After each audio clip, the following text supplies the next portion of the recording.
everyone. I heard Bob Gass say the other day, when God makes you a promise, the timeline is up to Him. Wow, what a statement.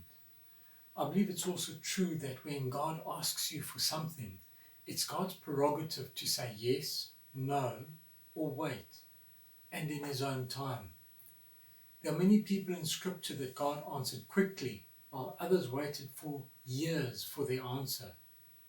For example, when Elisha prayed for his servant's eyes to be opened, to see the armies in 2 Kings chapter 6 verse 17, which says, "And Elisha prayed, 'Open his eyes, Lord, so that he may see.'" That was immediate. But then we have Abraham, whom God had said to him, "I will give you a son." But Abraham waited 25 years for the fulfillment of that promise. What have you asked the Lord for that you haven't seen come to pass yet? I believe there are two things that are important here that we need to do. The first one is to have faith in God, to continually rely on Him, to continually have faith in His sovereignty, His understanding, His being omniscient, meaning all-knowing, all-wise, and all-seeing, and so much more. The second one is patience, waiting for God to do only what He can do. When we don't have patience, we get ourselves into all kinds of situations, just like Abraham and Sarah. They could have spared themselves a lot of pain had they just waited for Isaac.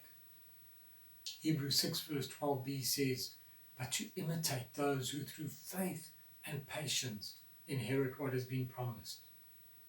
I know some of us are going through trying and difficult times, but let us remind ourselves about Joseph.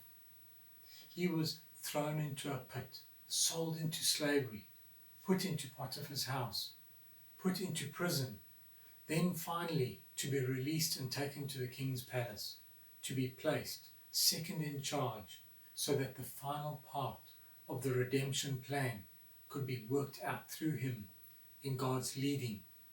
And all of that took place over about 13 years. Joseph must have had faith and patience.